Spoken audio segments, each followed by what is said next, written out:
Hi, my name is Jeff Van Buskirk, and for my 14.3, I decided to take the dataset provided by wikipedia.com on letter frequency. They compiled a bunch of their articles and found the frequency of every letter. Um, E, we can tell by the graph here, is the highest at 12.7%. So 12.7% of all the letters in the articles were E, which is crazy. That's like more than 10%. One in every 10 letters is E. Um, H is 6.094%, which is a little less, but still rather high. K is 0.77%, so less than 1 in every 100 characters is K.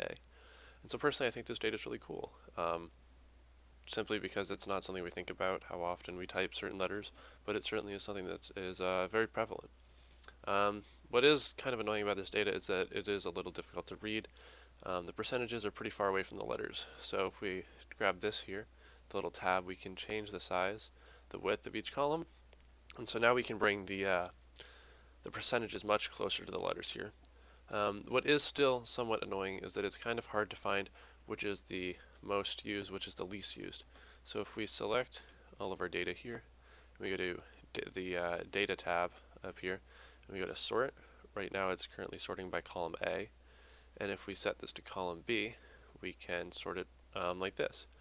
And this is going to show us from 0.7 is the smallest at Z, and 12.7% is the largest. Personally, I think it's much nicer to sort largest to smallest, because this way we can see the data much nicer. Most people are going to be looking for the top most used and then the second top. Personally, I think just intuitively that that's the way it should be set up. To make a graph like I have here, I'll delete this. I'll try to. Okay. To make a graph, what you do is you select all your data here, and then you go to Insert, and then here you have a bunch of charts. I think for this data, it's really easy to visualize on a simple bar graph like this, and this shows us how often the letters are used, and it's really easy to see the nice trend as letters go down.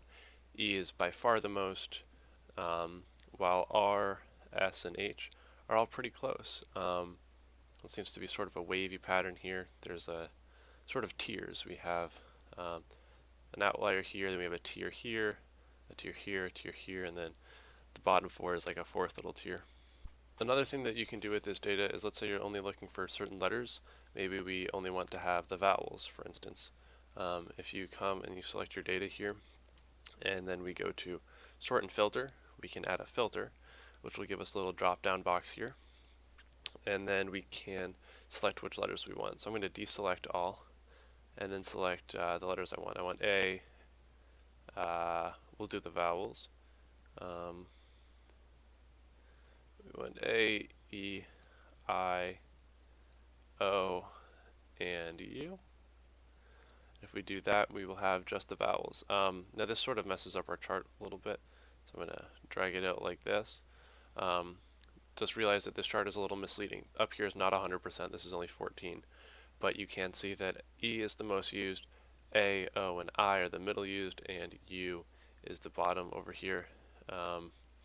If we wanted to make our graph up to 100%, we just have to set our maximum over here to 1, and then we will see the actual setup of the letters here.